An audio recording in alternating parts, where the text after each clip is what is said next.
Ndabaramukije abandi ndabahaye mwiriwe bivanye naho muherereye niteka n'umunezero ntangere byo gusubira kubana namwe mwe banywanyi mukurikira iyi mbonesha kure yacu ari no yanyu Shiramatsiko TV nimbonesha kure imwe rudende idushikiriza inkuru n'ibiganiro utaronka ahandi uyu ni umwanya w'amakuru agezweko ari kuvugwa ngaha mu gihugu c'u Burundi aho no muyoboro wa YouTube Shiramatsiko TV ubategurira amakuru ahambaye cyane abari kuvugwa mu bisata bitandukanye aho twibanda cyane ku makuru abari kuvugwa ku gateka kazina muntu abari kuvugwa mu butungane abari kuvugwa mu cibano abari kuvugwa ku mbuga ngurukana bumenyi abari kuvugwa muri politike ndetse n'andi yose mutamenye mwamwaranyegejwe turatohoza amaze tukabashikiriza ido nido hari ibintu bitangaje mu kungene Uburundi bufata ingingo benshi baribaza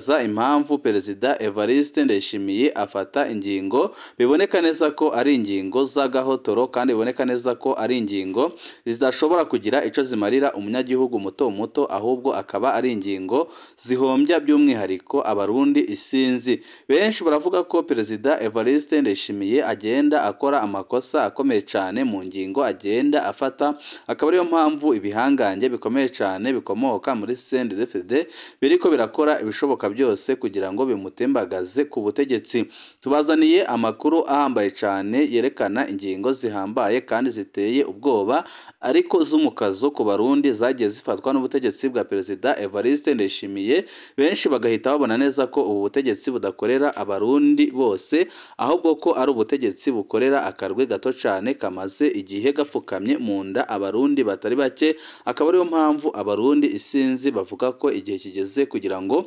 bikureho iyi ntwaro ya CNDD-FDD imaze igihe ibaboheye amaboko imugongo ni byinshi tugiye kubashikiriza kuri no muyoboro wa YouTube Shiramatsiko TV wecu busabwa nta cindi niba utarabyonda kuri sabone akanika ko ryo keza ko gupyondaho kugira ngo ko dushizeho amakuru n'ibiganiro bene nk'ibi ujye ubu wa mbere mu gushikirwa nabyo hari ibintu bitangaje mu kungene Uburundi bufata ingingo Kongo yagereza u Rwanda ko rwayiteye mu mvugo y'abakongomani wumva umengo bariko baragwana ariko Kongo ntiyigeze yugara umupaka basangiye n'u Rwanda kubera iki abategetsi ba Kongo nabo banka u Rwanda baratahuye ico umupaka w'u Rwanda umariye basanga kugara bishobora guhombya gusa nta cindi byamara akaba ariyo mpamvu bahise bafata ingingo yo kwigumya kugurura imipaka yose ihuza Kongo ndetse n'u Rwanda mu gihe Uburundi budafitaniye amatate n'u Rwanda bwo bwahisemo kugara imipaka yabo yose ihuza Uburundi n'u Rwanda Tanzania ifise ingabo muri Kongo yaranarungitseyo ibigwanisho bikomeye kurwanya M23 CNDD-FDD yirirwa iraririmba ko Tanzania ariyo muhetsi wayo Uburundi bwapfuye kugara umupaka buhana n'u Rwanda Tanzania ica inyaruka gusinya amasezerano ajanye no guhana imfungurwa n'u Rwanda ni ukuvuga ko nkazandagara kwishimira ngo abanyarwanda bagiye kubura bazishatse baca bazikura muri Tanzania nari rya Tanzania ariyo ifise igice kinini ca Tanganyika ntibyagarukiye ngaho mu kwezi guheze Tanzania yumvikanye n'u Rwanda ko bagiye kugurura umupaka kugira kabiri bahana n'u Rwanda kugira umurindi wo guhanahana ibidandazwa wiyongere ku rugero rukomeye cyane Perezida Samia Suluhu yarishikiye mu Rwanda aza gufatanya n'abanyarwanda kwibuka jenoside yakorewe abatutsi mu mwaka w'1994 Afrika y'Epfo yarungitse ingabo muri Kongo kurwanya M23 kubera Afrika y'Epfo yitwa ko ari ico gihugu ca mbere gikomeye muri Afrika ibyo byari byahaye icizere gikomeye Perezida Tshisekedi na Perezida Ndayishimiye ko M23 bagiye kwituza siko byagenze kuva Afrika y'Epfo ije M23 abandanije kwagura uturere igaba Afrika y'Epfo iramaze kuburira abasirikare muri Kongo indege yayo ikoreshwa na MONUSCO iramaze kuraswa amarwi adusumira hariho abasirikare ba Afrika y'Epfo buba baraherutse gufatwa miri na M23 Afrika y'Epfo yoba yasabye u Rwanda ko rwobafasha ngo M23 ntihirekane abo basoda ni gutyo Perezida Cyril Ramaphosa yishikiye i Kigali mu cunamo cyo kwibuka imyaka 30 iheze inyuma y'ihonyabwoko ariko ahanini yashaka akaryo ko kuvugana na Perezida Kagame. Mu kiganiro yatanze, Perezida Ramaphosa yavuze ko imigenderanire ya Afurika y'Epfo n'u Rwanda igiye gukomera, ko agiye gusubira korohereza abanyarwanda kuronka visa, ko ikibazo ca Kongo bumvikanye ko bagiye gushira imbere ibiganiro kurusha intambara, ko agiye kumvisha na SADC iyo ntumbero. Ntawe uzi ko bizagenda, ariko biraboneka neza ko bo bitwaritse abasoda babo kurenza uko Perezida Evariste Ndayishimiye bafashe abasoda biwe, abandanya kuvuga ko ari aba muri Red Tabara ibituntuza abasoda batari bake. Burundi nicyo gihugu cyonyine ciyungaraniye ko imipaka gihana n'u Rwanda. Abatwara Uburundi bavuga ko bashaka kugwiza ingenzi, ariko ingenzi nyinshi bwahora buronka niziva mu Rwanda, aho buri abanyarwanda batari bake bahora baza gufata akaruhuko i Bujumbura, bakazana amafaranga mva makungu, bagafata amahoteli, bagafungura muri resitora z'u Burundi, bakagenda basumye. U Rwanda rwariko rwagwiza amasezerano atuma haba ibidandazwa bwinjiza biciye ku kivuko ca Bujumbura, gutyo Burundi bukunguka ubuzi n'amafaranga mva makungu. Amasoko yacu y'ibanga yaratubwiye ingene u Rwanda rwafashije Burundi mu gukuraho ibihano bwari bwafatiwe n'amakungu. Akarorero gatoya, urwego rwa mbere mpuzamakungu rwakuyeho ibihano ku Burundi ni Francophonie irongowe n'umunyarwandakazi Louise Mushikiwabo. Ibyo byatumye n'izindi nzego mpuzamakungu zitinyuka gukuraho ibihano. Umwe mu baserukira Burundi mu makungu yatubwiye mu ibanga ingene mu rugendo Perezida Ndayishimiye yagize i Buruseli muri 2023 u Rwanda rwafashije kugira ahure n'abategetsi bamwe bamwe. Dufise amakuru y'ibanga y'ukuntu u Rwanda rwariko rufasha ingene ubumwe bwa Buraya bwosubira gufasha leta y'u Burundi.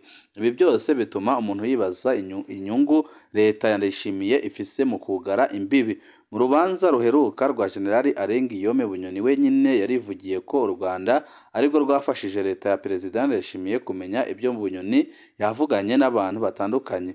Hari ibindi bikomeye tuzi Bunyoni atavuze u Rwanda rwafashije Perezida Ndayishimiye. Iyo u Rwanda rudafasha Ndayishimiye, Bunyoni aba yaratembagaje ubutegetsi byanze bikunze.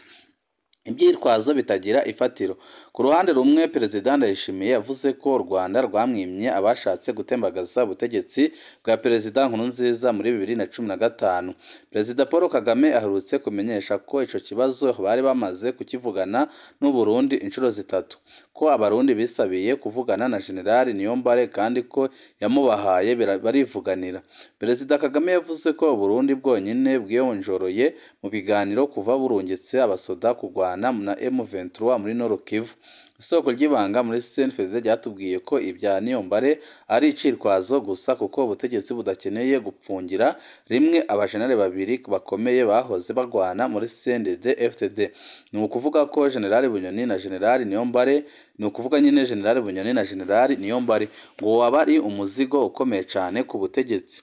Icitwazo ca kabiri ni ukuvuga ko u Rwanda rufasha Red Tabara, nk'uko baherutse no kubitangaza, bakavuga ko Red Tabara ifatikanije n'u Rwanda aribo baherutse gutera ibisasu ntezwantoki mu gisagara ca Bujumbura, mu gihe bizwi neza ko ibyo byakozwe n'urwego rw'iperereza, kandi ko abashatse gutembagaza ubutegetsi muri 2015 aribo bayirongoye iyo Red Tabara.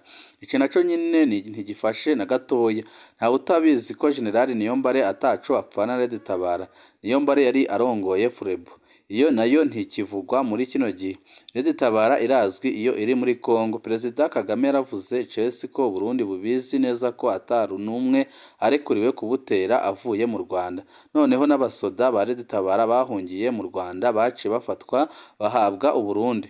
Burundi buvuga ko ibyo byo mu gihe bwo bwarungitse muri Kongo amabatayo 5 y'abasoda ariko afatanya ingwano na FDLR.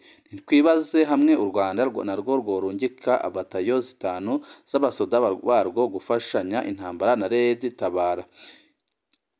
Umurwa mukuru wa Bujumbura bahita bawufata mu masaha make cyane. Burundi niho honyine uzobona umukuru w'igihugu asomborotsa igihugu kibanye, ibyo akabikora azi neza ko igice cy'igisirikare n'ibigwanisho yabiturungitse kure mu mahanga. Ibyo akabikora azi neza ko we haheze imyaka atagura ibigwanisho, mu gihe wa mubanyi nawe amaze igihe agura ibigwanisho bigezweho. Ibyo byonyine birerekana ko azi neza ko icyo gihugu kibanyi kidafise umugambi wo kumutera.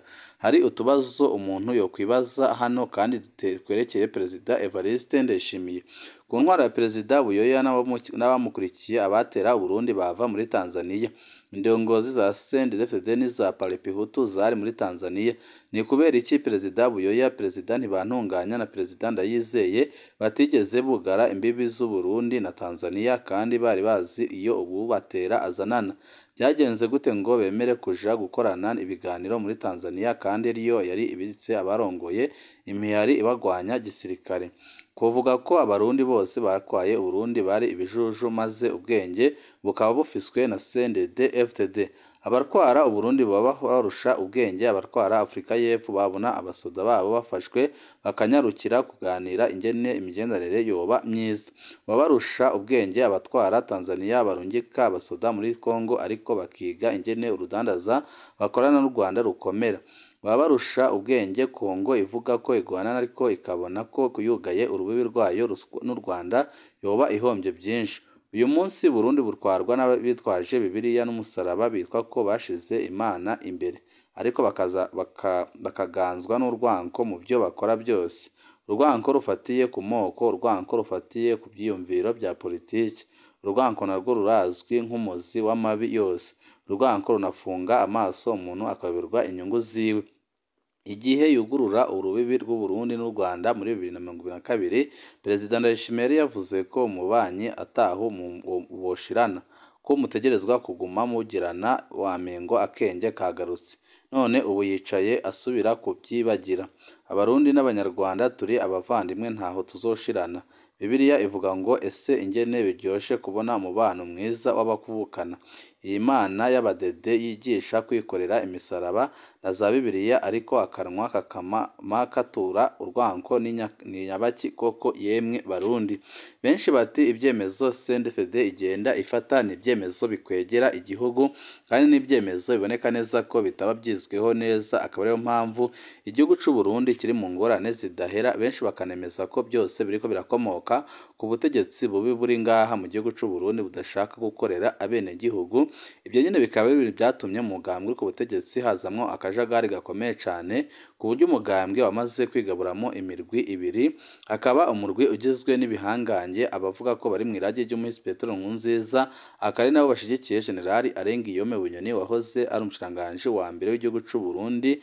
Abo bose bakaba bari gushaka kurwanya Perezida Evariste Ndayishimiye, aho bavuga ko kugira ngo batabare igihugu n'umugambwe ikintu cya mbere bagomba kwihutira ari ugukuraho Perezida Evariste Ndayishimiye bakamupfunga, amaze bakongera kubaka umugambwe ukomeye wongerwa kwizigirwa n'abarundi isinzi, kuko bavuga ko Perezida Evariste Ndayishimiye atabushobozi n'imbaraga afise byo gutwara igihugu cy'u Burundi, kuko n'amajambo akunze kuvuga arerekana ko atabushobozi afise kandi akaza ashimangira ko igihugu cy'u Burundi cyagakwiye gutwarwa n'umugabo w'ijana n'ijambo, ko Perezida Evariste Ndayishimiye atabereye kurongora igihugu cy'u Burundi. Amakuru menshi atandukanye tuba turiko turabatohoreza kuri n'umuyoboro wa YouTube Shiramatsiko TV. Ico ubusabwa nta kindi no gupyonda kuri sabone kugira ngo ko dushizeho amakuru n'ibiganiro bene nk'ibi ujye uba wa mbere mu gushikirwa nabyo. Ibihe byiza nibyo ndabipfurije abanywanyi bacu.